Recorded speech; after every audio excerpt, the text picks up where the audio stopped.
So overnight, the Iranian regime firing on at least 3 ships in the Strait of Hormuz. Iranian state media claiming 2 of them are now in control of the IRGC.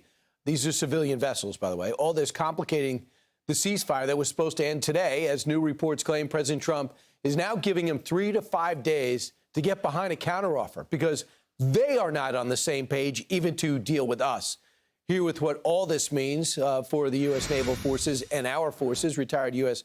4-star Admiral William McRaven. Great to see you, Admiral. Good to be with you, Brian. Your thoughts about where we're at now. You just told me in the green room for decades you guys have had a plan to go at Iran for different administrations and generations. Where are we at? Yeah, well, I mean, the fact of the matter is since 1979, I think every president has wanted to kind of change the regime in Iran. So we've had plans for a long time about that. So where we are now, we're at an impasse at the end of the day. The Iranians don't want to come to the negotiating table until we lift the blockade. But the blockade for us is a pressure point on Iran. So at some point in time, someone's going to have to blink. If I were advising the president, I'd say, if you really want to get the Iranians to the negotiating table, continuing to bomb them probably isn't going to work. Lift the blockade for a period of the ceasefire. And the blockade is a switch. You can turn it on, you can turn it off. So if you lift the blockade and allow them to come to the negotiating table, try to get some movement on this. They got to get out of the strait, though. They got to get out of the strait, yeah. But you lift the blockade. And if they don't comply, you just put the blockade back in place. I mean, this is not something that takes a lot of machinations to happen. So the president said, hey, I'm taking out their power plants. I'm going to go for the bridges if they don't come to the table. Why is that not a good idea? It's not a good idea because, again, the Iranians have got thousands of drones and still probably 1,000 short-range ballistic missiles.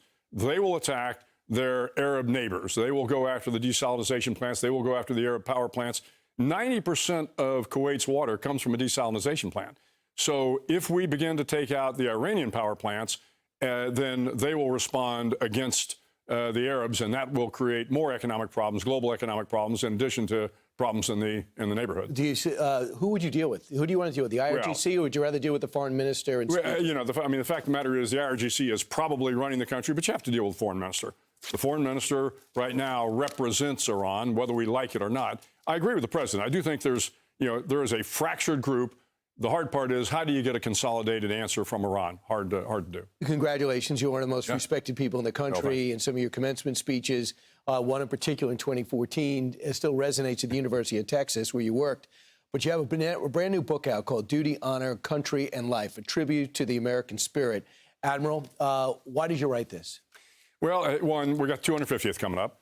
And part of this was, people seem to be losing a little bit of hope in America. And this book, my speeches are really stories, and they're stories I've kind of been telling over the last 20 years. But everywhere I go, I meet great Americans that inspire you, that give you hope, that make you realize Not in uniform. Not in uniform, absolutely. This is not a book about people in uniform. This is, students and astronauts and doctors and Irishmen and football players.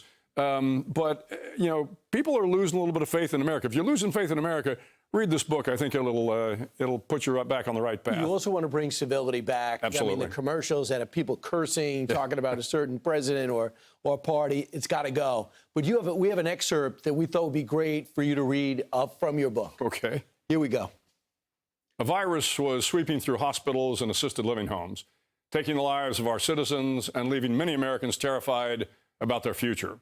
We needed courage, and we needed heroes, and heroes we got. They were the healthcare workers, the first responders, the delivery men and women, all those people who allowed us, the rest of us, to continue with our lives. So a slice from the pandemic, that's what you noticed. Yeah. Well, this was one of the speeches I gave in 2020 to the students at MIT when it was in the middle of the pandemic. But to your point on civility, you go back to 1776. George Washington lived by a little book called The Rules of Civility and Decency. He believed in civility.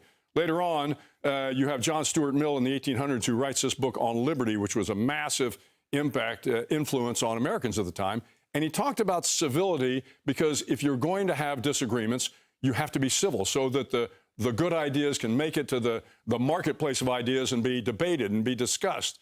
If you're not civil, then you don't get a chance to see what the good ideas are that are going to move America forward. So disagreeing is not un-American. Of course not. How you do it, we got to do it in an American way. Is that the point you want to get across? That is exactly the point. And again, for our democracy to continue for another 250 years, we've got to get back to being civil so that we can find a way to debate the hard issues, to talk about the hard issues, and to walk away and still be friends. It must have been jarring for you to go to a college campus when you had the discipline of a military for 40 years, and then see a lot of people did not have that pro-American view on campus. Right? I will tell you, though, I loved my time at the University of Texas as the chancellor.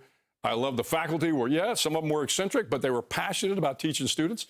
The discourse now, Texas is a little different than some of the other schools, so the kids on campus were fabulous. And frankly, I've been around to a lot of campuses, and I'm a big fan of the millennials and the Gen Z. And I think you'll see it in that book. That's why another great book to pick up to commemorate year 250, Duty, Honor, Country, and Life, a tribute to the American spirit. Admiral William McRaven, thanks so much. Of course, Brian. And we'll talk on radio, okay? Sounds good. Hey, everyone. I'm Emily Campagno. Catch me and my co-hosts Harris Faulkner and Kaylee McEnany on Outnumbered every weekday at 12 p.m. Eastern, or set your DVR. Also, don't forget to subscribe to the Fox News YouTube page for daily highlights.